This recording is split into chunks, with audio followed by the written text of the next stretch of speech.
পশ্চিমবঙ্গের পূর্ব মেদিনীপুর জেলার সদর শহর তমলুক। তমলুকের বর্গভীমা মন্দির। বিশাল চত্বরে বসন্তের নরম রোদ ঝলমল করছে। পাখির কলকাকলি আর ভক্তদের মৃদু গুঞ্জন মিলে এক ধরনের প্রশান্তিময় পরিবেশ তৈরি করেছে। রাহুল মন্দিরের দাওয়ায় বসে আছে।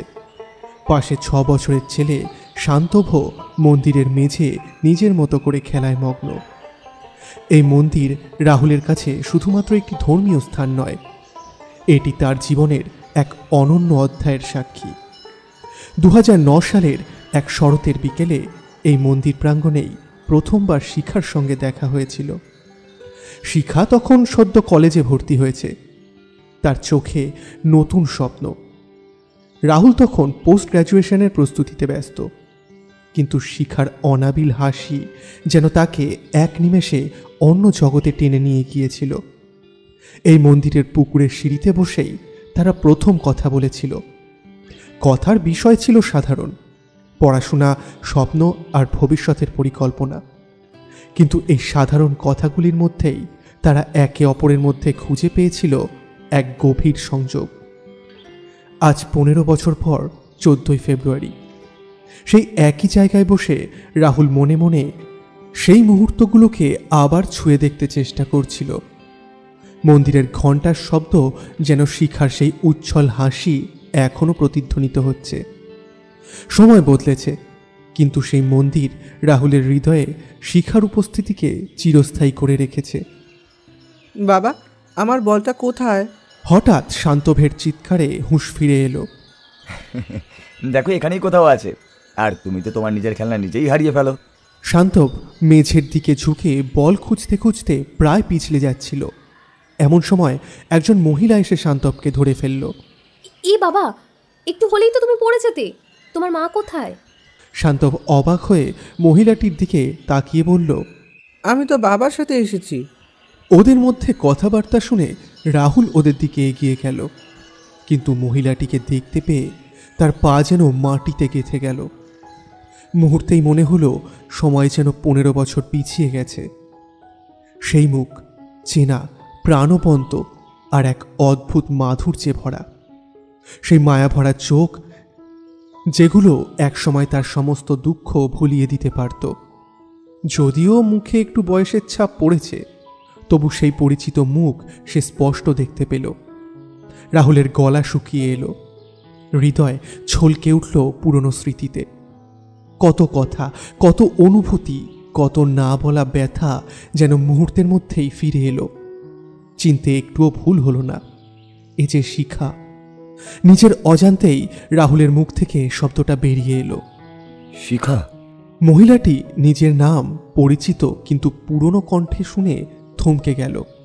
চোখের গভীরে এক ঝলক বিস্ময়, আবেগ আর এক চিলতে অতীতের স্মৃতি ফুটে উঠল। রাহুল। শব্দটি তার কণ্ঠে যেন সময়ের নদীতে ভেসে আসা একটা হারানো স্মৃতির মতো শোনালো। রাহুলের নাম উচ্চারণ করতে গিয়ে তার গলা কেঁপে উঠল।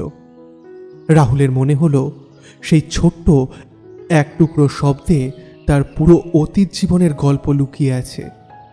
শিখার কণ্ঠে সেই পুরনো মায়ার আভাস এখনো স্পষ্ট। মনে হলো যেন হারিয়ে যাওয়া একটা গানের সুর ফিরে আসছে তার জীবনে, যেখানে প্রতিটি সুর শুধুই প্রেমের অনুভূতির। মুহূর্তের মধ্যেই দুজনের মধ্যেকার সেই 15 বছরের দূরত্ব যেন মুছে গেল। সময়ের কাঁটা যেন থেমে গিয়ে তাদের হারানো স্মৃতিগুলোকে নতুন রঙে আঁকতে শুরু করল। শিখার চোখে সেই একই উজ্জ্বলতা, তার পাশে ছোট্ট মেয়েটি নতুন বাস্তবতার প্রতিচ্ছবি। মেয়েটি শিখার হাত ধরে টানতে টানতে বলল, মা, তাড়াতাড়ি চলো, পুজো তো শেষ হয়ে যাবে। একটু দাঁড়াও, আমি পুজো দিয়ে আসছি। রাহুলের গলা শুকিয়ে গেল। সে কিছু বলতে চাইল, কিন্তু শব্দগুলো গলার কাছে আটকে গেল। শুধু তাকিয়ে রইল শিখার দিকে। তার মনে হলো এই মুহূর্ত যেন কোনো পুরনো স্বপ্নের পুনরাবৃত্তি। মন্দিরের শঙ্খধ্বনি আর ঘণ্টার ধ্বনির মাঝে তার হৃদয়ের আঘাত যেন আরও স্পষ্ট হয়ে উঠল। রাহুল অনুভব করল তার জীবনের এই পুরনো অধ্যায়ের পর্দা এখনো পুরোপুরি নামেনি। চলে যাওয়া মানে শুধু দূরত্ব নয়, তার মনে হতে লাগলো যেন সময় আবার পিছনে ফিরে গেছে। 2009 সালের সেই দিনগুলো, শিখার খিলখিলিয়ে হাসি, তার প্রাণোচ্ছল চোখের চাউনিতে লুকিয়ে থাকা স্বপ্ন, সবকিছু যেন মনের পর্দায় জীবন্ত হয়ে উঠল।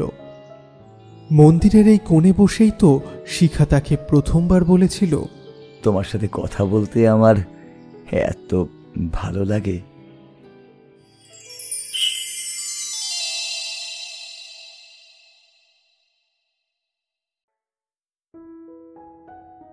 কলেজের শেষ দিনগুলো ছিল রাহুলের জীবনের এক অদ্ভুত সময়।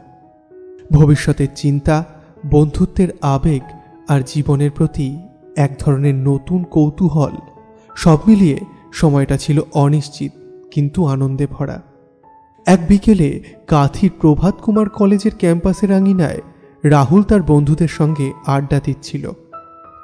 আকাশে সূর্য ডুবছিল, আর তার সাথেই শেষ হয়ে যাচ্ছিল তাদের কলেজ জীবন। এই রাহুল, তুই এত চুপচাপ কেন রে? তেমন কিছুই না, এমনি। এই একটা মেয়ের ফোন নাম্বার দে না, প্রেম করব। তোর মতো কুড়ের কপালে কোনো মেয়ের প্রেম লেখা নেই রে। রাহুল হাল ছেড়ে দেওয়ার ছেলে ছিল না। সে অনেকটা জোর করেই বলল, তুই একটা নাম্বারই বা দিচ্ছিস না কেন বলতো? ঠিক আছে, আমার পিসির মেয়ের নাম্বার দিচ্ছি, তুই বরং কথা বল, কিন্তু হ্যাঁ, বেশি বিরক্ত করিস না কিন্তু। সেদিন রাতে রাহুলের হাতের তালু ঘামে ভিজেছিল, তবু সাহস করে সেই নম্বরটা ডায়াল করল। ফোনটা রিং হওয়ার প্রতিটা মুহূর্ত তার হৃদয় জোড়া উত্তেজনায় থরথর করছিল। হঠাৎ ওপারে শিখার নরম মিষ্টি গলা শোনা গেল। হ্যালো, কে বলছেন? সেই এক শব্দ যেন রাহুলের পুরো পৃথিবী বদলে দিল। গলার স্বরটায় ছিল এক অদ্ভুত টান, যা তাকে আরো গভীর করে শিখার দিকে টেনে নিল। রাহুল খানিক চুপ করে থেকে বলল, আমি রাহুল, তোমার নাম্বারটা আমি শ্রেয়ার কাছ থেকে পেয়েছি। ও আচ্ছা, কিভাবে সাহায্য করতে পারি? তোমার সঙ্গে বন্ধুত্ব করতে চাই। আমার সঙ্গে তোমার কথা বলতে ভালোই লাগবে আশা করছি। বন্ধুত্ব, তাও অচেনা কারোর সঙ্গে? আচ্ছা, চেষ্টা করে দেখি করা যায় কিনা। সেদিন কথাবার্তা খুব বেশি না এগোলেও সেই প্রথম কথোপকথন যেন তাদের জীবনে নতুন সূর্যোদয়ের সূচনা করেছিল। প্রতিদিন রাতে ফোনে একে অপরের কণ্ঠ শোনার অপেক্ষায় যেন তাদের দিন কাটানোর একমাত্র কারণ হয়ে উঠল। শিখার হাসি রাহুলের দিনকে আলোকিত করত, আর রাহুলের গভীর চিন্তাভাবনা শিখার মনের ওপর এক অদ্ভুত প্রভাব ফেলত। রাত জেগে কথা বলার সময় তারা নিজেদের প্রিয় গান, সিনেমা, বই আর জীবনের স্বপ্নগুলো নিয়ে আলোচনা করত। একদিন শিখা বলল, তুমি জানো রাহুল, আমার সবচেয়ে প্রিয় জায়গা হলো আমাদের বর্গভীমা মন্দির। রাহুল কিছু না বলে হাসল, কিন্তু তার মনের গভীরে শিখার প্রতিটি কথা যেন এক নতুন অধ্যায় লিখে চলেছিল। তারা দুজনেই বুঝতে পেরেছিল এই সম্পর্কটা বন্ধুত্বের গণ্ডি ছাড়িয়ে আরো গভীর কিছুতে পরিণত হচ্ছে। একে অপরের সঙ্গে সময় কাটানোর ইচ্ছে, ছোট ছোট বিষয় শেয়ার করার আনন্দ আর পরস্পরের কষ্ট দুঃখ সান্ত্বনা দেওয়ার মধ্যে তারা নিজেদের জীবনের একটি নতুন গল্প বুনে চলেছিল। প্রায় 1 মাস পর রাহুল একদিন সাহস করে বলল, শিখা, আমি না তোমার সঙ্গে দেখা করতে চাই। কোথায় দেখা করা যেতে পারে বলো তো? বর্গভীমা মন্দিরে আসতে পারবে? আমার বাড়ির কাছে মন্দির চত্বরে বসে কথা বলা যাবে। কয়েকদিন পর একদিন সকালবেলা রাহুল বাসে করে কাঁথি থেকে নিমতৌড়ি, তারপর ওখান থেকে আর একটা বাসে করে কলেজ মোড়, সেখান থেকে রিক্সা করে তমলুক বর্গভীমা মন্দির পৌঁছল। মন্দিরের চত্বরে দাঁড়িয়ে প্রায় 15 মিনিট মতো অপেক্ষা করেছিল, আর তার মনে কেমন একটা অজানা উত্তেজনা কাজ করছিল। হঠাৎই সে দেখল সিঁড়ি ভেঙে শিখা ওপরে উঠে আসছে। মৃদু রৌদ্রের আলোয় শাড়িতে মোড়া শিখার চেহারাটা যেন এক অপূর্ব আভা ছড়িয়ে দিয়েছিল। তার কপালের ছোট্ট লাল টিপ, কোমরের আঁচলে জড়ানোর ভঙ্গি আর সাদামাটা অথচ পরিপূর্ণ সাজ যেন রাহুলের চোখে এক অনন্য মাধুর্যের ছবি আঁকল। শিখার চোখগুলো ছিল গভীর আর মায়া ভরা, যেন তার মধ্যে একটা অদ্ভুত আকর্ষণ লুকিয়ে আছে। যখন শিখা হাসল, সেই হাসির ঝিলিক রাহুলের হৃদয়কে কাঁপিয়ে দিল।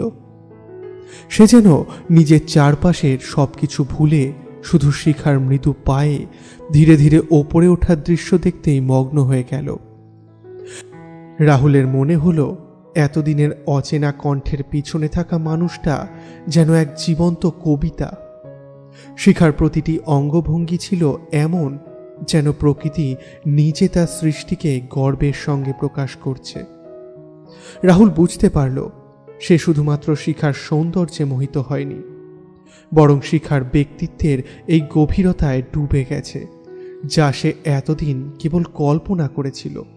শিখা সিঁড়ির শেষ ধাপটা পার করে যখন রাহুলের সামনে এসে দাঁড়ালো, রাহুলের মনে হলো যেন সময় থমকে গেছে। তার মনে মনে বলে উঠল, এই সেই মানুষ যার জন্য আমি এতটা পথ পাড়ি দিয়ে এখানে এসেছি। এই মুহূর্তটা যেন আমার জীবনের সবচেয়ে সেরা মুহূর্ত। রাহুলের চোখে ছিল অব্যক্ত ভালোবাসার এক নিঃশব্দ ভাষা। তোমার ছবি দেখেছি, কিন্তু সামনাসামনি তোমাকে আরো ভালো লাগছে। তুমিও ছবির থেকেও সুন্দর। ছবি আর বাস্তবের মধ্যে তো পার্থক্য থাকবেই, তাই না? কিন্তু তোমার এই হাসি, সেটা তো আর ওই ছবিতে ধরা পড়ে না। কি তুমি এত মিষ্টি কথা বলতে শিখলে কোথায়? কথা তো এমনিতেই চলে আসে, কিন্তু তোমার সামনে এখন একটু এই নার্ভাস ফিলই করছি। আচ্ছা, কেন? আমি কি এতই ভয়ঙ্কর? ভয়ঙ্কর না, কিন্তু ঝড়ের মতো। ঝড় হলে তো সবাই পালিয়ে যায়, তুমি পালাওনি কেন? হয়তো আমার ঝড় দেখার সাহস আছে। তাদের হাসির শব্দ মন্দির চত্বরকে আরো প্রাণবন্ত করে তুলল। কিছুক্ষণ চুপচাপ থাকার পর শিখা আবার জিজ্ঞাসা করল, তুমি এত চুপচাপ হয়ে গেলে কেন? কি বলবো বলো, তোমাকে সামনে দেখে আমি আমার মুখের ভাষাই হারিয়ে ফেলেছি। আরে আমি তো খুব সাধারণ, এত ঘাবড়ানোর কিচ্ছু নেই।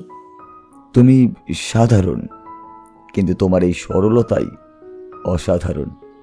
এরপর তারা মন্দিরের দাওয়ায় বসে কথা বলতে শুরু করলো। শিখা জিজ্ঞাসা করল, তুমি জীবনে কি করতে চাও? পড়া শেষ করব, তারপর একটা ভালো চাকরি চাই। নিজের মতো কিছু করতে চাই, যেখানে আমার কাজ সাধারণ মানুষকে সাহায্য করবে।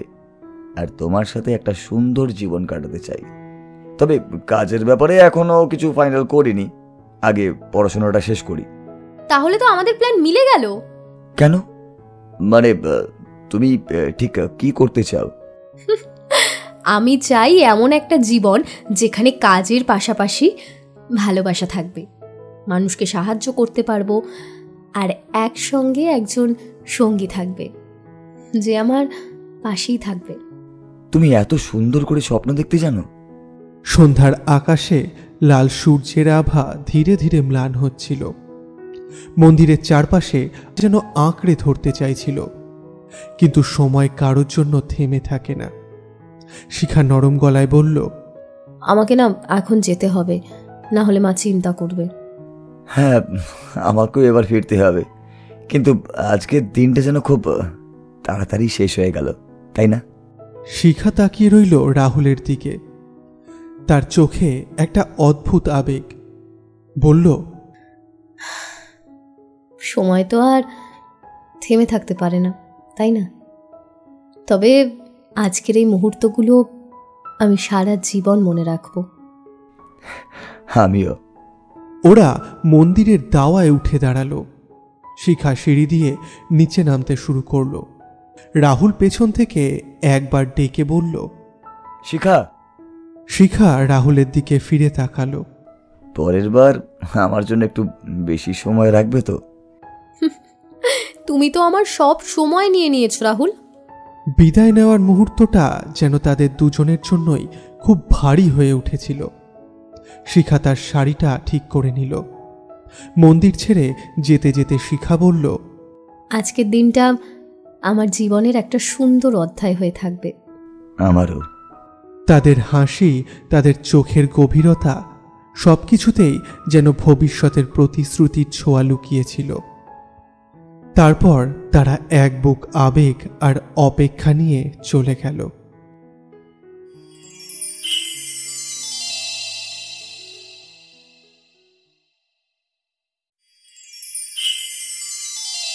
তৃতীয় অধ্যায়, প্রেমের গভীরতা। প্রথম দেখার সেই মুহূর্ত যেন শিখা আর রাহুলের জীবনে এক নতুন অধ্যায়ের সূচনা করেছিল।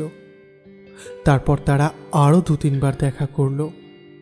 কখনো মন্দিরের সিঁড়িতে বসে রোদ ঝলমলে দুপুর কাটাতো, কখনো শহরের কোনো ছোট্ট কফি শপে 1 কাপ কফি আর 1 রাশ গল্প। রাহুল কাঁথিতে থাকতো আর শিখা থাকতো তমলুক, তাই তাদের মধ্যে বেশি দেখা হতো না। কিন্তু তাদের প্রতিটি সাক্ষাৎ যেন একটা ছোট উৎসবের মতো ছিল।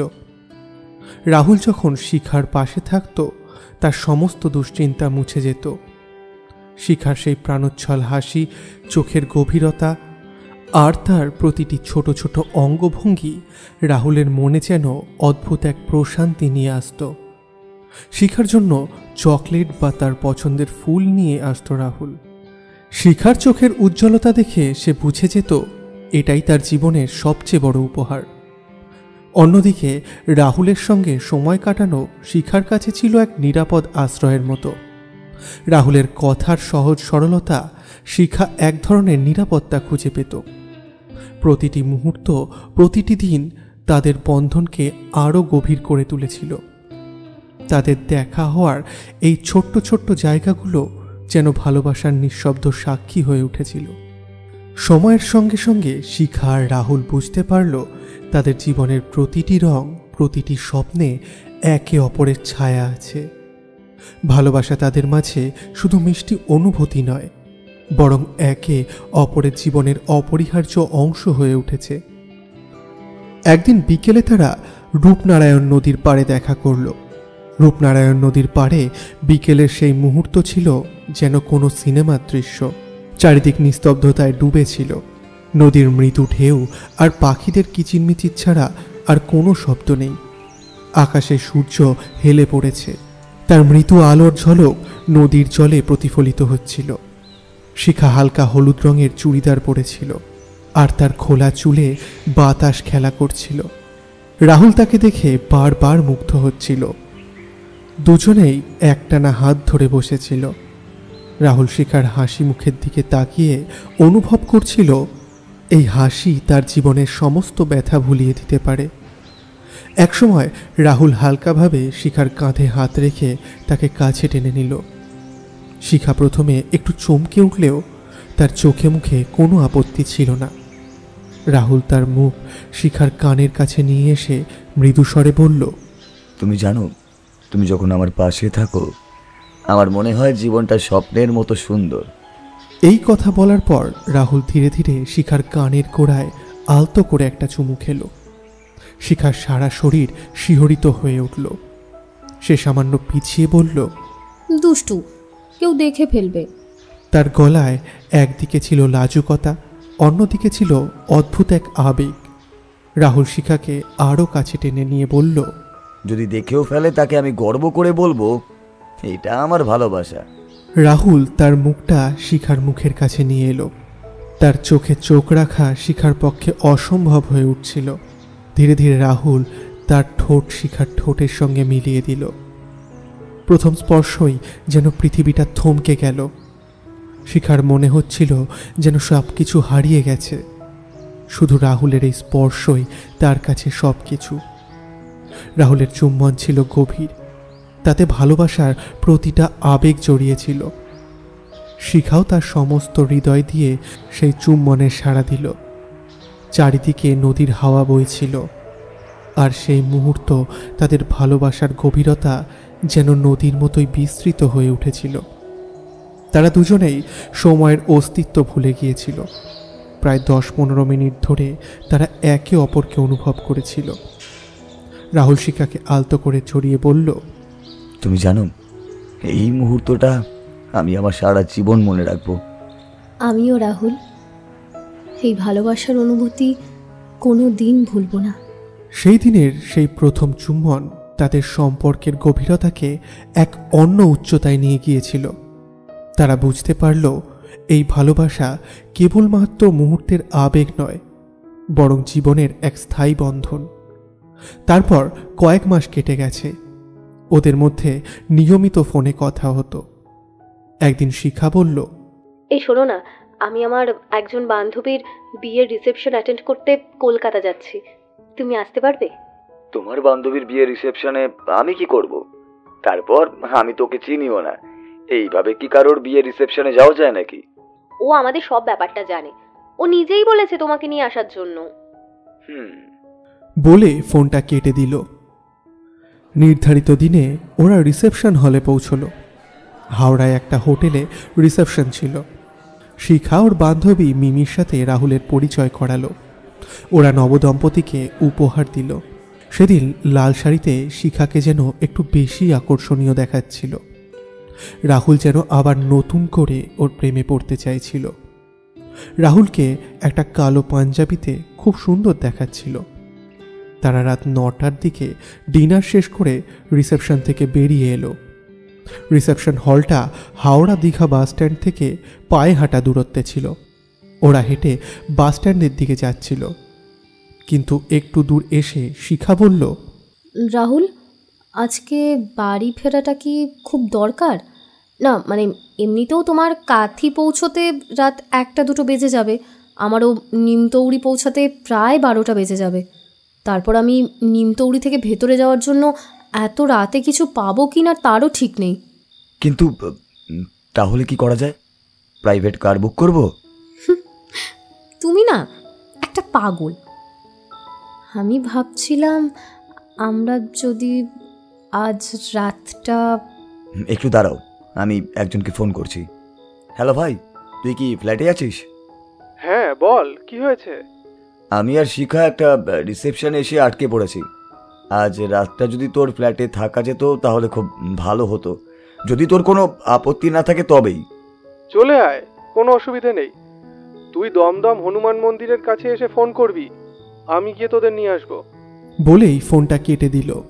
শিখা তার বাড়িতে ফোন করে জানিয়ে দিল যে সে তার এক বান্ধবীর বাড়িতে চলে যাবে, পরের দিন সকালে বাড়ি ফিরবে।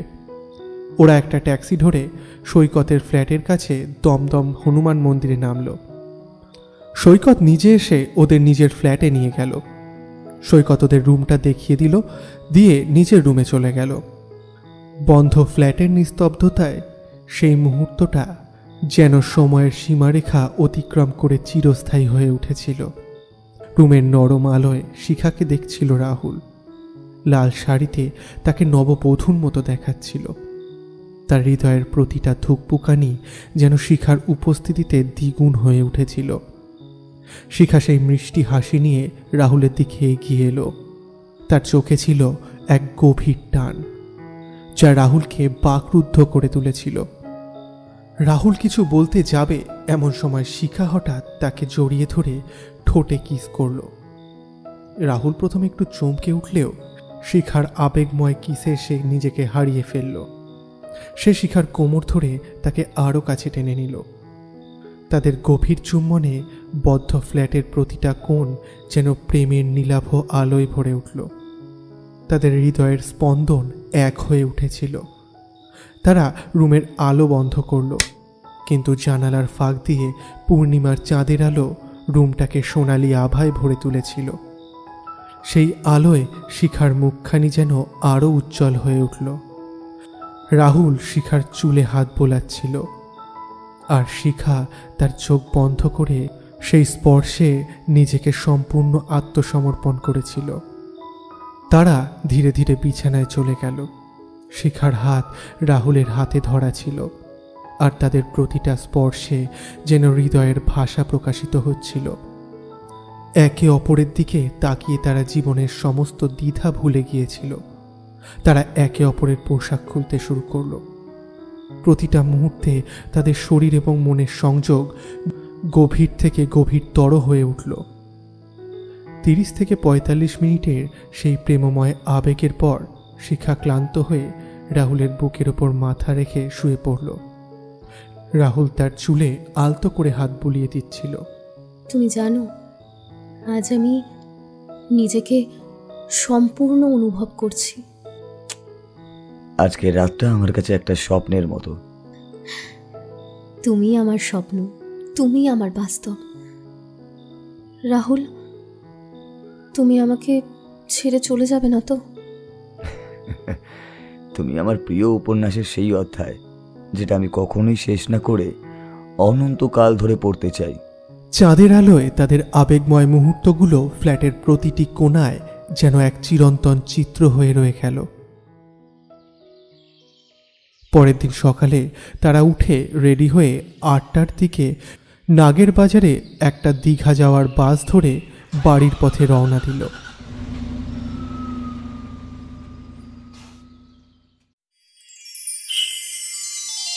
অধ্যায় 4, সম্পর্কের বিচ্ছেদ। এভাবে প্রায় 1.5 বছর কেটে গেল। রাহুল ও শিখার সম্পর্ক ছিল একে অপরের পাশে দাঁড়িয়ে থাকার প্রতিশ্রুতি, কিন্তু এই সম্পর্কের গভীরতার সঙ্গে সঙ্গে কিছু প্রশ্নও উঠে এসেছিল। একদিন সন্ধ্যায় শিখা রাহুলকে ফোন করে বলল, তোমাকে কিছু বলতে চাই। হ্যাঁ বলো না, কি হয়েছে? তুমি কি আমাকে বিয়ে করবে? হ্যাঁ করবই তো, আর সেজন্যই তো তোমাকে আমি ভালোবেসেছি। এখনই বিয়ে করতে পারবে? মানে কয়েক মাসের মধ্যে? এই প্রশ্ন শোনার পর রাহুল কিছুক্ষণ চুপ করে থেকে নিজের মনকে সামলাতে চেষ্টা করল। কিছুটা স্থির হয়ে বলল, আমি তো এখনো পড়াশোনাই শেষ করিনি, আর চাকরিও পাইনি। তোমাকে আমি এখন কি করে বিয়ে করতে পারি বলো? আর বিয়ে করে নিলে সংসার চালাবোই বা কি করে? শিখা চুপ করে গেল। তার চোখে একটা অদ্ভুত হতাশা ছিল, যেন তার স্বপ্নটাও হঠাৎ ভেঙে গেছে। কিছুক্ষণ নীরবতা কাটাবার পর শিখা শুধুমাত্র বলে ফোনটা কেটে দিল। এরপর থেকে শিখা প্রায়ই বিয়ের কথা বলতো রাহুলের কাছে। শিখার মুখে বিয়ের কথা শোনা রাহুলের জন্য একদম নতুন কিছু ছিল না, কিন্তু সে জানতো এই মুহূর্তে তার কাছে কিছুই নেই যা দিয়ে সে তাদের নিজেদের ভবিষ্যৎ তৈরি করতে পারবে। রাহুল বাস্তববাদী ছিল। সে জানতো আবেগের বশে এই রকম কোনো সিদ্ধান্ত নিলে পরে সেটা বড় সমস্যায় পরিণত হতে পারে। সে তাই শিখাকে বোঝাতে চেষ্টা করত যে বিয়ের আগে তার জীবনে কিছু সাফল্য থাকা জরুরি। একদিন দুপুরের দিকে যখন তাদের ফোনে কথা হচ্ছিল, তখন শিখা দৃঢ় কণ্ঠে বলল, যেদিন তুমি মাসে 5,000 টাকা রোজগার করতে পারবে সেদিন আমার সঙ্গে কথা বলবে। এই কথা শুনে রাহুল ভেঙে পড়ল। এক মুহূর্তের জন্য সে কিছুই বলতে পারল না। তারপর একটু থেমে ভারী গলায় বলল, তুমি কি আমাকে ভালোবাসো না? ভালোবাসি বলেই চাই তুমি যেন নিজের পায়ে দাঁড়াও, নিজে জীবনে সফল হও। তোমার কি মনে হয় আমি কোনোদিনও সফল হতে পারবো না? এখন আমার কাছে কোনো উপার্জনের রাস্তা নেই বলে আমি তোমার কাছে মূল্যহীন হয়ে যাচ্ছি, তাই না? শিখা একগাল হাসল, কিন্তু তার হাসিটা তীক্ষ্ণ হয়ে উঠল। মূল্যহীন নয় রাহুল, আমি চাই তুমি নিজের জন্য কিছু একটা করো। আমি তোমাকে ভালোবাসি বলেই চাই যে তুমি সামনে এগিয়ে যাও, কিন্তু যদি তুমি আমার সঙ্গ পেতে চাও তাহলে তো তোমাকে কিছু একটা উপার্জন করতে হবে। আমি তো আর সারা জীবন অপেক্ষা করতে পারি না। এই কথাগুলো শোনার পর রাহুল চুপ হয়ে গেল। তার মুখে কোনো কথা ছিল না। মনে হচ্ছিল তার স্বপ্নগুলো শিখার কাছে নস্যাৎ হয়ে যাচ্ছে। তুমি কি আমার সঙ্গে সম্পর্ক রাখতে চাইছো না? আমি জানি না রাহুল, আমাদের সম্পর্কটা এইভাবে আর কতদিন চলবে। তুমি যদি তাড়াতাড়ি কিছু একটা না করো তাহলে হয়তো আমাদের... কথাটা শেষ করতে পারল না, কিন্তু রাহুল সবই বুঝতে পারছিল। এরপর দুজনের মধ্যে দীর্ঘ নীরবতা নেমে আসে। রাহুল আর কিছু না বলে ফোন রেখে দিল। রাহুলের মনে অনেক প্রশ্ন ঘুরপাক খাচ্ছিল। এটাই কি শেষ? আমরা কি আর একসাথে থাকতে পারবো না? সেদিনের পর শিখা ধীরে ধীরে রাহুলের থেকে দূরে চলে যাচ্ছিল। রাহুল তারপর অনেকবার শিখার সঙ্গে দেখা করতে চেয়েছিল, কিন্তু শিখা কোনো না কোনো বাহানায় না বলে দিত। আমার এখন অনেক কাজ আছে, আমি একটু ব্যস্ত। অবশেষে একদিন সবকিছু যখন শেষ হয়ে যাচ্ছিল, ওরা শেষবারের মতো বর্গভীমা মন্দিরে দেখা করল। দুজনেই বেশ কিছুক্ষণ চুপচাপ বসেছিল, একে অপরকে কিছু না বলে। শেষে রাহুলই মুখ খুলল। কি হয়েছে শিখা? বাড়িতে আমাদের সম্পর্কের ব্যাপারে জানতে পেরে গেছে। আমার বিয়ের জন্য ছেলে দেখা শুরু করেছে। কথাটা বলার পরে সে আর কিছুই বলতে পারল না, কেবল কাঁদতে শুরু করল। রাহুলের পায়ের নিচের মাটি ধীরে ধীরে সরে যাচ্ছিল। সে জানত তার পক্ষে এখন শিখাকে বিয়ে করা সম্ভব না। পড়াশোনা, জব, ভবিষ্যৎ সবকিছুর চিন্তায় সে পাগল হয়ে উঠেছিল। কিছুক্ষণ পর তারা মন্দির থেকে বেরিয়ে আসে। রাহুলের মনে হচ্ছিল এই মুহূর্তটাই যেন তাদের সম্পর্কের শেষ মুহূর্ত। তবে তারপরেও ওরা 1-2 দিন ফোনে কথা বলেছিল, তবে সেটাও বন্ধ হয়ে যায়। অবশেষে ওদের মধ্যে আর কোনো যোগাযোগ থাকলো না। এভাবেই একদিন সবকিছু শেষ হয়ে গেল। শিখা চলে গেল, আর রাহুল বুঝতে পেরেছিল শিখা আর কখনো তার জীবনে ফিরে আসবে না। অধ্যায় 5। বর্তমান দিন 14ই ফেব্রুয়ারি। প্রায় 15 বছর পরে আজ 14ই ফেব্রুয়ারি বর্গভীমা মন্দিরের চত্বরে আচমকা শিখার সঙ্গে দেখা হয়ে যাওয়ার পর রাহুলের মনে সেই পুরনো দিনগুলো ভেসে উঠতে লাগলো। তার চোখ বারবার মন্দিরের ভেতরের দিকে চলে যাচ্ছে। মনে হাজারো প্রশ্ন ভিড় করছে। শিখা আসবে তো? আর কিভাবেই বা কথা শুরু করব? এতদিন পর ওকে দেখে কি বা বলবো? শিখা, তুমি কি সেই শিখা যে একদিন আমার জন্য স্বপ্ন দেখছিলে? সে আরও একবার মন্দিরের ভিতরের দিকে তাকালো। আজকের দিনে অনেক কিছু বদলে গেছে। সময়ের সাথে সম্পর্কের মাঝে অগণিত বাধা তৈরি হয়েছে, কিন্তু শিখার চোখের মধ্যে এখনো সেই আগের পরিচিত চাহনি, সেই ভালোবাসার কোমলতা এখনো থেকে গেছে। মন্দিরের ভিড়ের মাঝে নীরবতার সাথে ছেলেকে কোলে করে বসে রইল। থেকে রাহুল নিজের ভেতরেই বহু প্রশ্নের উত্তর খুঁজতে লাগল। মিনিট 15 পর শিখা মন্দিরে পুজো দিয়ে মেয়েকে সঙ্গে নিয়ে ফিরল। শিখা রাহুলের পাশে বসল। রাহুলের বুকের ভেতরটা হঠাৎ করেই যেন ভারী হয়ে উঠল। 15 বছরের দূরত্বের পর এই মুহূর্তটা তাকে যেন জীবনের এক নতুন অধ্যায়ের সামনে এনে দাঁড় করিয়েছে। শিখা রাহুলকে ও শান্তভকে প্রসাদ দিল। কেমন আছো? ভালো। কিন্তু শিখার সেই ভালো বলার মধ্যে অজস্র না বলা কথার যন্ত্রণা লুকিয়েছিল। তার চোখের চাহনিতে ছিল এক রাশ বিষণ্ণতা। শিখা জিজ্ঞাসা করল, তুমি কেমন আছো? ভালো। এক মুহূর্তের জন্য তাদের মধ্যে যেন পুরনো দিনের সেই মধুর আবেগ ফিরে এলো, কিন্তু বাস্তবতা তাদের আবার ফিরিয়ে নিয়ে এলো বর্তমানের কঠিন সত্যের সামনে। তাদের সন্তানেরা তখন মন্দিরের গাছের তলায় খেলা করছিল, আর তারা দুজনে বসেছিল সময়ের এক সেতুতে, যার দুই প্রান্তে ছিল অতীত আর বর্তমান। এই তোমার মেয়ের বয়স কত হলো আর কি নাম রেখেছো?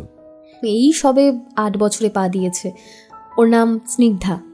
স্নিগ্ধা? তোমার ছেলের নাম কি আর বয়স? 6 বছর। নাম শান্তভ।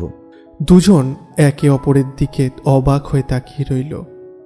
সেই পরিচিত পুরনো অনুভূতি যেন নতুন তুলিতে আবার আঁকা হয়েছিল।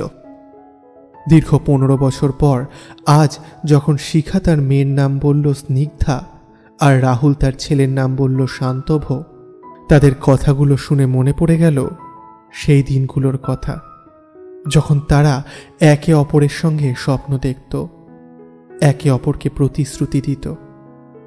শিখা একদিন বলেছিল, যদি আমাদের ছেলে হয় আমরা তার নাম রাখব শান্তভ, আর মেয়ে হলে স্নিগ্ধা।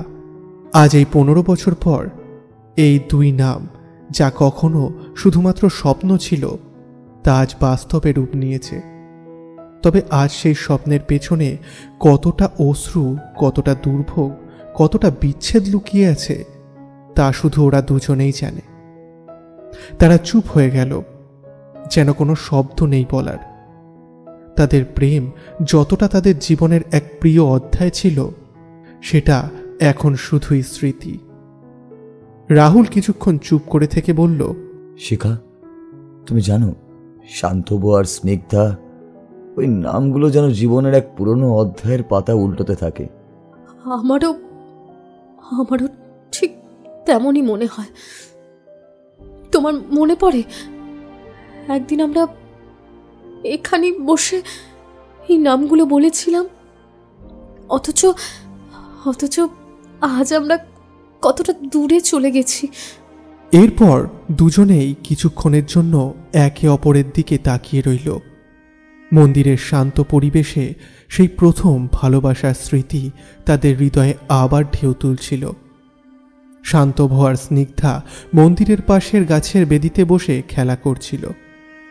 আজ 15 বছর পর অনেক কিছু বদলে গেছে, জীবন, সময়, সম্পর্ক, কিন্তু সেই প্রথম ভালোবাসার রেশ আজও অমলিন।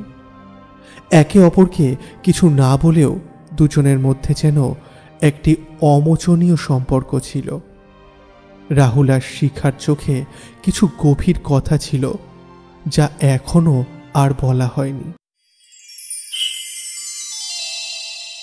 অধ্যায় 6, জমানো ব্যথা। তোমার বর নিশ্চয়ই মাসে ওই 5,000 টাকার বেশি ইনকাম করে, আমি তো আর পারলাম না।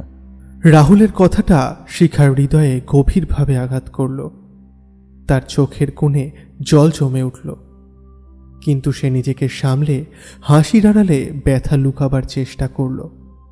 রাহুলকে কিছু না বলেই শুধু একটা নিঃশ্বাসে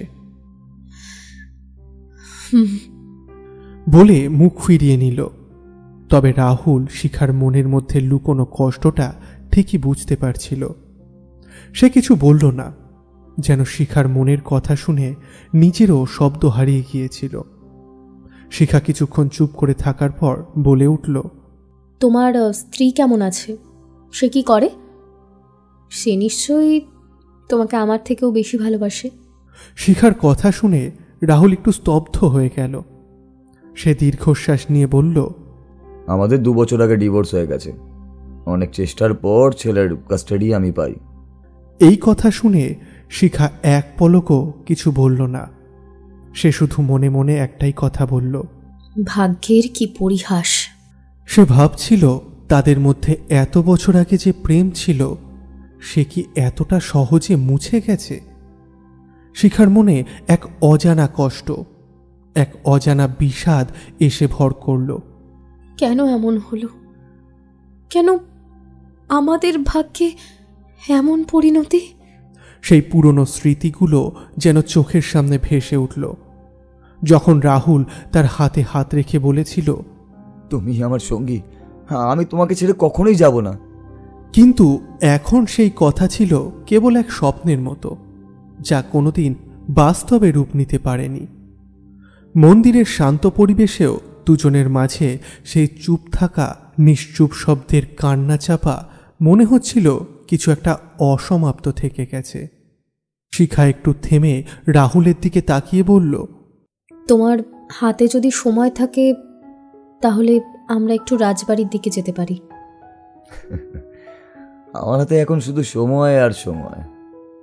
রাহুলের কথা বলার ভঙ্গি ছিল শান্ত, কিন্তু চোখে এক অদ্ভুত তীক্ষ্ণতা ছিল।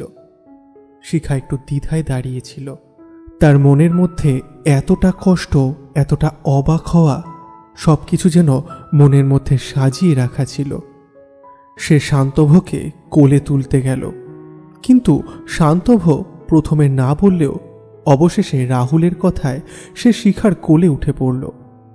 তার কোমল শরীর শিখার বুকে মাথা রেখে যেন একটা স্থিতি পেল, আর রাহুল স্নিগ্ধাকে কোলে তুলে নিয়ে মন্দিরের দিক থেকে রাজবাড়ির দিকে এগিয়ে গেল।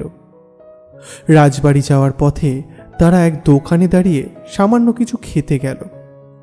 যখন খাওয়া শেষ হলো, শিখা রাহুলকে লক্ষ্য করে বলল, তুমি এখন খাওয়ার পর আর সিগারেট খাও না? আগে তো যখন এখানে আসতে তখন আমার কাছ থেকে 5 টাকা নিয়ে সিগারেট খেতে। না, ছেড়ে দিয়েছি। তার কণ্ঠে এক ধরনের শান্তি আর মাঝে মধ্যে এক ধরনের যন্ত্রণা ছিল, যেন এতটা সময় সে নিজেকে চেনার চেষ্টা করছে, খুঁজে বেরিয়েছে তার আসল পরিচয়। শিখা দেখছিল রাহুল কিভাবে ছোট্ট ছোট্ট অভ্যেস পরিবর্তন করেছে, কিভাবে সে পরিণত হয়েছে, আর কিভাবে সে একটি নতুন জীবন খুঁজে পেয়েছে।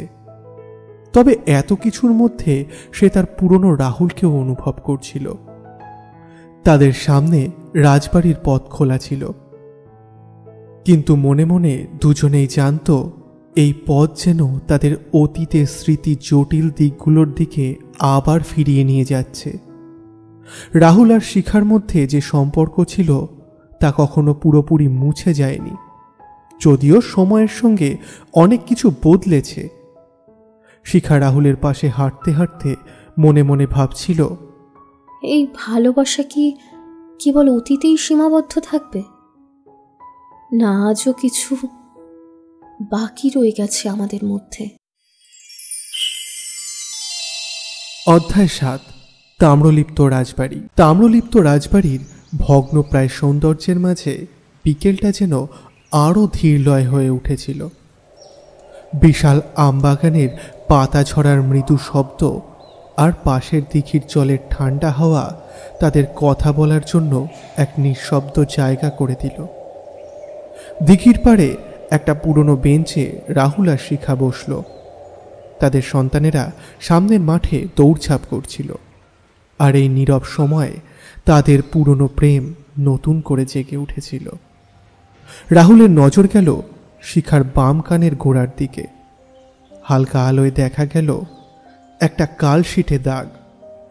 তার মন কেমন করে উঠল। শিখা, তোমার কানের পাশের এই দাগটা কিসের? কি হয়েছে? শিখা এক মুহূর্ত চুপ করে রইল। সে নিজের চুলগুলো দিয়ে দাগটা ঢাকতে চেষ্টা করল, কিন্তু সেটা রাহুলের চোখ এড়াল না। রাহুল আবার বলল, শিখা, লুকিও না, আমি জানি কিছু একটা ঘটেছে, বলো কি হয়েছে। শিখার চোখের কোণে জল গড়াতে শুরু করল। সে কাঁপা গলায় বলল, কিছু কিছু হয়নি, ছোটখাটো একটা দুর্ঘটনা। রাহুল চুপ করে রইল, কিন্তু সে শিখার চোখের দিকে তাকিয়ে রইল। শিখা যেন আর কিছুই লুকোতে পারল না। নিচের ভারাক্রান্ত মনের ভারটা নামিয়ে রেখে বলল, আমার বর সেদিন রাগের বশে মেরেছিল। এই দাগ সেদিনেরই। কথাগুলো বলতে বলতেই শিখার গলা ভেঙে গেল। চোখের জল ধরে রাখতে পারল না। রাহুল থমকে গেল। তার মনে পড়ল সেই পুরনো দিনগুলো, যখন রূপনারায়ণ নদীর ধারে তারা দেখা করেছিল। রাহুল একসময় শিখাকে আলতো করে জড়িয়ে ধরে প্রথমবার চুমু খেয়েছিল ওর বাম কানের গোড়ায়, তারপর ঠোঁটে। সেদিন রাহুল বলেছিল, তোমার শরীরের এই জায়গাটা শুধু আমার। আর শিখা তখন বলেছিল, আর বাকি শরীরটা? আমি তোমার শরীরকে না, তোমার সত্তাকে ভালোবেসেছি। আজ সেই স্মৃতি তার মনে ঝড় তুলল। শিখার বর্তমান কষ্ট আর অতীতের সেই নিঃস্বার্থ প্রেম যেন একসঙ্গে এসে তাদের হৃদয় ভারাক্রান্ত করে তুলল। রাহুল একটু রেগে গিয়ে বলল, তোমার বর কিভাবে এতটা নৃশংস হতে পারে শিখা? তুমি কেন এসব সহ্য করছো? আমার মেয়েটার মুখের দিকে তাকিয়েই তো আমি তো চাই না যে ওর বাবাকে ছাড়া বড় হোক। আমার শ্বশুর বাড়িতে আমি শুধু টিকে থাকার চেষ্টা করছি। রাহুল চুপ করে গেল। শিখার কথা তার মনের ভেতরে গভীর ক্ষত তৈরি করেছিল। শিখা একটা ম্লান হাসি হেসে বলল, তুমি জানো রাহুল, আমার জীবনটা এতটাই জটিল যে মাঝে মাঝে মনে হয় সব ছেড়ে পালিয়ে যাই, কিন্তু সেটা কি সম্ভব? রাহুল এক মুহূর্তের জন্য নিজের ভেতরের অস্থিরতাকে সামলানোর চেষ্টা করল। তারপর বলল, তুমি পালাবে কেন? তুমি তো অনেক বেশি শক্তিশালী। কিন্তু শিখা, তোমার জীবনে যদি একটা নিরাপদ পথ খুঁজে নিতে পারো, তাহলে নিজেকে এতটা কষ্টে রেখো না। রাহুল, তুমি তো এক সন্তানের বাবা, তুমি নিশ্চয়ই বুঝবে একটা মা তার সন্তানের জন্য কতটা করতে পারে। আমি শুধু চাই আমার মেয়েটা একটা সুস্থ জীবন পাক। রাহুল ধীরে ধীরে নিজের হাত শিখার হাতে রাখল। তারপর বলল, তুমি সত্যিই অসাধারণ শিখা, কিন্তু আমি চাই না তুমি নিজেকে শেষ করে দাও। তোমার মেয়ের জন্য তোমার ভালো থাকাটা দরকার। শিখা আর কিছু বলল না। রাজবাড়ির আমবাগানের মধ্যে দিয়ে আসা বাতাস তাদের চারপাশে যেন এক ধরনের নীরব বোঝাপড়া ছড়িয়ে দিল। কিছুক্ষণ চুপ থাকার পর রাহুল বলল, তুমি কি জানো শিখা, অনেকদিন পর এখানে এসে আমার মনে হচ্ছে আমি আবার জীবনের সেই সরল দিনগুলোতে ফিরে গেছি। কিন্তু আজকের পরিস্থিতি আমাদের খুব অসহায় করে তুলছে। আমি চাই তোমার জীবনে শান্তি আবার ফিরে আসুক। শিখা চোখের জল মুছে বলল, আমার জীবনে হয়তো শান্তি নেই, কিন্তু রাহুল, তুমি যদি পারো তাহলে নিজের ছেলেটার জন্য সুখী থাকার চেষ্টা করো। ওর জন্য তোমাকে অনেক কিছু করতে হবে। তুমি নিজের দুঃখ ভুলে আমাকে উপদেশ দিচ্ছ, মহানতা দেখাচ্ছ শিখা। মহান আমরা কেউ নই রাহুল, আমি শুধু একজন মা। বিকেলের আলো ক্রমশ ম্লান হয়ে এলো। দিঘির জলে পড়ে থাকা রোদ্দুরের প্রতিফলন তাদের চুপ থাকা মুহূর্তগুলোর সাক্ষী হয়ে রইল। রাহুলের মনে হলো এত বছর পরেও শিখার প্রতি তার অনুভূতি মুছে যায়নি, কিন্তু আজ তাদের জীবন দুটি আলাদা পথে হাঁটছে। সে জানত এই মুহূর্তগুলো স্মৃতি হয়ে থাকবে, কিন্তু বাস্তবতায় কোনো সমাধান নেই। রাহুল, তোমার সাথে আজ কথা বলে একটু মনটা হালকা লাগছে। তারা বেঞ্চ থেকে উঠে দাঁড়ালো। স্নিগ্ধা আর শান্তভ দুজনেই ক্লান্ত হয়ে তাদের কাছে এসে দাঁড়ালো। এই দৃশ্যটা দেখে রাহুলের মনে হলো, জীবনের যত দুঃখই থাকুক না কেন, এই ছোট্ট মুহূর্তগুলোই তাদের জীবনকে অর্থ দেয়। দুজনে সন্তানদের নিয়ে দিঘির পাড় ধরে হাঁটতে লাগলো। চারপাশে সন্ধ্যার আবরণ নেমে এলো। রাহুল আর শিখা জানত তাদের এই মুহূর্তগুলো আর কখনো ফিরে আসবে না, কিন্তু আজকের দিনটা তাদের হৃদয়ে এক নতুন অধ্যায় লিখে দিল। অধ্যায় ৮, কঠিন বাস্তব। বসন্তের সন্ধ্যার বাতাস ধীরে ধীরে ঘিরে ধরছিল তাম্রলিপ্ত রাজবাড়ির আমবাগান। দিঘির পাড়ে হাঁটতে হাঁটতে শিখা আর রাহুলের কথোপকথন যেন অতীত আর বর্তমানের এক মেলবন্ধন তৈরি করছিল। শিখা তার কষ্টের গল্প শেষ করে এবার একটু থমকে রইল। কিছুক্ষণ নীরব থেকে সে রাহুলের দিকে তাকিয়ে জিজ্ঞাসা করল, আমার কথা বাদ দাও, তোমার সব কিছু কেমন চলছে এখন? এই চলছে, একটা বেসরকারি প্রতিষ্ঠানে কাজ করি। কোভিডের পর থেকেই ওয়ার্ক ফ্রম হোম চলছে। প্রথম প্রথম কেমন যেন অদ্ভুতই লাগতো, কিন্তু এখন বেশ হয়ে গেছে।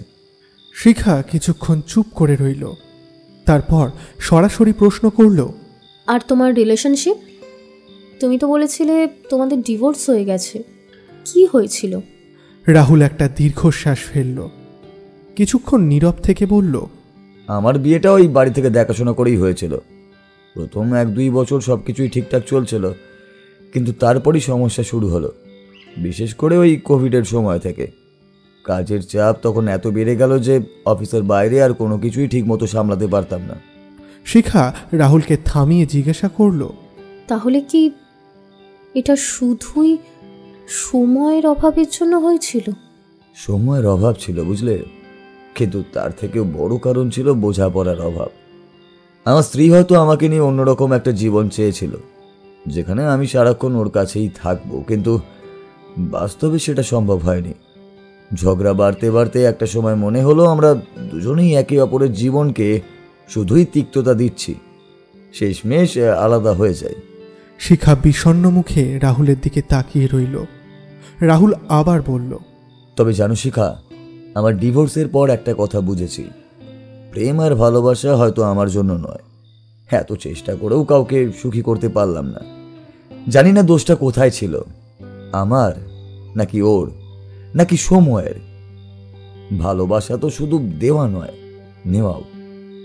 আর আমাদের ডিভোর্সের পরও আমি অনেক চেষ্টা করেছি শিখা, নতুন করে আবার শুরু করার, কিন্তু প্রতিবার মনে হয়েছে যেন কিছু ফাঁকা রয়ে গেছে, কিছুটা অপূর্ণ। ভালোবাসাকে আমি কোনোদিনই ভুলতে পারিনি। রাহুলের কথা শুনে শিখার বুকের ভেতরটা মোচড় দিয়ে উঠল। তার মনে হতে লাগলো রাহুলের এই শূন্যতা, এই হতাশার কারণ হয়তো সে নিজেই। স্মৃতির পাতা উল্টে যেতে লাগলো তার চোখের সামনে। সেই দিনগুলো যখন তারা মন্দিরের ধারে বসে ভবিষ্যতের স্বপ্ন বুনত। রাহুলের উজ্জ্বল মুখ, তার অগাধ বিশ্বাস আর সেই কোমল চোখগুলো, সবকিছুই যেন আজ নতুন করে কষ্ট দিতে শুরু করলো শিখাকে। রাহুল সেদিন মাত্র কয়েক মাস সময় চেয়েছিল। যদি সে একটু অপেক্ষা করতে পারত, হয়তো তাদের গল্পটা অন্যরকম হতে পারত। হয়তো শান্তভ আর স্নিগ্ধা এক ছাদের তলায় একসঙ্গে বড় হতো। শিখা অনুভব করল জীবনে কিছু সিদ্ধান্ত ভুলের কারণে এতটা গভীর ক্ষত তৈরি হতে পারে। রাহুলের একাকিত্ব, তার হতাশা, সব যেন আজ তাকে ধীরে ধীরে গ্রাস করতে লাগলো। তবু সময়ের এ নিষ্ঠুর খেলার সামনে সে নিজে এক অসহায় দর্শক মাত্র। শিখা অশ্রুসিক্ত চোখে রাহুলের দিকে তাকালো। তারপর হঠাৎ রাহুলের হাত ধরে ফিসফিসিয়ে বলল, জানো রাহুল, আজও মাঝরাতে ঘুম ভেঙে গেলে মনে হয় তুমি পাশে বসে আছো, সেই পুরনো দিনের মতো। কিন্তু বাস্তবটা যখন ঠেলে দেয় তখন বুঝি যে আমি সেই সঙ্গটাই চিরতরে হারিয়েছি। আমি জানি সময় হয়তো আর ফিরিয়ে আনা যায় না, কিন্তু বিশ্বাস করো, প্রতিটি মুহূর্তে আমি তোমাকে ভেবেছি। তোমার মুখটা, তোমার হাসিটা, সব কিছু না আমার হৃদয় গেঁথে গেছে। রাহুল, আমি কি সত্যি এত বড় অপরাধ করেছিলাম যে আজ এই একাকিত্ব আমাদের জীবনকে আচ্ছন্ন করে ফেলল? তোমার চোখে যে অভিমান দেখছি, সেটা আমি বই বেড়াতে পারবো না। হয়তো আমরা আলাদা হয়েছি, কিন্তু জানো, আমি কখনো আমাদের প্রেমকে আলাদা করতে পারিনি। রাহুল, তোমার জন্য আজও আমার হৃদয় সেই একই জায়গা রয়ে গেছে। যদি পারো আমাকে ক্ষমা করো। রাহুল তার দিকে তাকিয়ে মৃদু হাসল।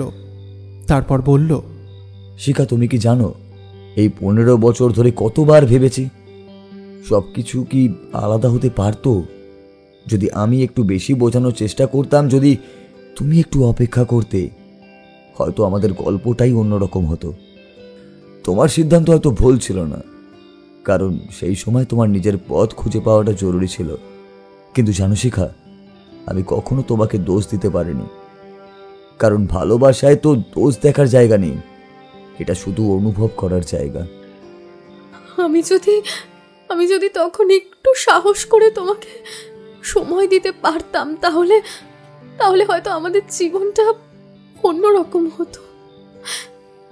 হয়তো হতো, কিন্তু এখন তো আমরা এমন একটা জায়গায় এসে দাঁড়িয়েছি যেখানে অতীত নিয়ে ভেবে আর কোনো লাভই নেই। যা হয়েছে সেটা মেনে নিয়ে এগিয়েই যেতে হবে। তুমি কি সত্যি এগিয়ে যেতে পেরেছো রাহুল? আমার জীবনটা এখন কাজ, ছেলে আর একাকিত্ব নিয়েই। এগিয়ে যাওয়ার চেয়ে বলা ভালো আমি নিজেকে ব্যস্তই রাখি। তাদের কথোপকথন ক্রমশ গভীর থেকে গভীরতর হয়ে যাচ্ছিল। শিখার চোখের জল আর রাহুলের হতাশা তাদের পুরনো স্মৃতিগুলোকে আরও জীবন্ত করে তুলছিল। শিখা একটা দীর্ঘশ্বাস ফেলে বলল, রাহুল, তবুও তোমার মধ্যে সেই ভালোবাসাটা ছিল, তুমি অন্তত চেষ্টা করেছিলে। কিন্তু আমি তো সেদিন সাহস করতেই পারিনি। শিখা আর কিছু বলল না। সে শান্তভকে কোলে করে ঘুরছিল। শান্তভ ঘুমিয়ে পড়েছিল। ওরা আবার একটা বেঞ্চে বসল। দিঘির জলের ঢেউগুলো তাদের নীরবতার সাক্ষী হয়ে রইল। অধ্যায় 9, পুনর্বিচ্ছেদ। বেলা পড়ে আসছিল। সূর্যের আলো ধীরে ধীরে ফিকে হয়ে আসছিল। শান্তভ শিখার কোলে নিশ্চিন্তে ঘুমোচ্ছিল, যেন জীবনের সমস্ত ক্লান্তি ভুলে গেছে। স্নিগ্ধা পাশেই বসে নিজের মোবাইলে গেমে ডুবেছিল। সময় যেন থমকে গিয়েছিল। আর সেই নীরবতার মাঝেই শিখা আর রাহুলের মনের অগোচরের কথাগুলো যেন বাতাসে ভেসে বেড়াচ্ছিল। শিখার মনের মধ্যে এক অজানা কষ্ট বয়ে যাচ্ছিল। সে শান্তভের মাথায় হাত বুলিয়ে নিজের চোখের জল আটকে রাখার চেষ্টা করছিল। রাহুল তার পাশে বসেছিল, চোখে এক অদ্ভুত স্থিরতা। শিখা বলল, রাহুল, আমরা যদি আবার... কিন্তু কথাটা শেষ করার আগেই সে থেমে গেল। কথাটা যেন আটকে গেল কণ্ঠে। রাহুল তার দৃষ্টি সরিয়ে নিয়ে সামনের গাছের দিকে তাকিয়ে বলল, শিখা, সেটা হয় না। আমাদের পথগুলো অনেক আগেই আলাদা হয়ে গেছে। জীবনের এই জায়গায় এসে আবার সবকিছু নতুন করে শুরু করা সম্ভব নয়। শিখার চোখ দিয়ে ঝরে পড়তে লাগলো নীরব অশ্রু। সে চুপচাপ বসেছিল। তার হৃদয়ের ভাঙা টুকরোগুলো যেন আরও একবার মাটিতে ছড়িয়ে পড়ছিল। ওরা দুজনেই বুঝেছিল ওদের মধ্যে এখনও ভালোবাসা থাকলেও জীবনের বাস্তবতাগুলোকে অস্বীকার করা সম্ভব নয়। সময় আর পরিস্থিতি তাদের যা কেড়ে নিয়েছে তা আর ফেরানো সম্ভব নয়। তবুও সেই নীরবতার মধ্যেই তাদের হৃদয়ের ভিতরের কোথাও একটা আশা জেগে উঠেছিল। যদিও তারা একসাথে নয়, কিন্তু তাদের ভালোবাসা আজও বেঁচে আছে, নিঃশব্দে, অমলিন। রাহুল স্থির চোখে দিঘির জলের দিকে তাকিয়েছিল। দিঘির জল যেন তার মনের প্রতিচ্ছবি, অতি গভীর অথচ শান্ত। সূর্যের শেষ রশ্মি অন্তিম আভায় আকাশ রাঙিয়ে দিচ্ছিল, ঠিক যেমন তাদের সম্পর্কের শেষ স্মৃতিগুলো রঙিন হলেও বিদায়ের ছোঁয়া নিয়ে এসেছে। চারপাশের নীরবতা যেন ওদের দুজনের মধ্যে। আর আকাশে ততক্ষণে তারা জ্বলজ্বল করতে শুরু করেছে। চারপাশে এক শান্ত নীরব পরিবেশ। রাহুল শান্তভকে আলতো করে ঘুম থেকে তুলল। শান্তভ প্রথমে কিছুটা বিরক্তি প্রকাশ করলেও শিখার স্নেহমাখানো কণ্ঠ শুনে তাড়াতাড়ি কোল থেকে বেরিয়ে এলো। শিখা শান্তভের নরম গালে একটা চুমু খেয়ে বলল, বাবু, ভালো থেকো, বড় হয়ে বাবার খেয়াল রেখো। শান্তভ কিছুক্ষণ চুপ করে দাঁড়িয়ে রইল।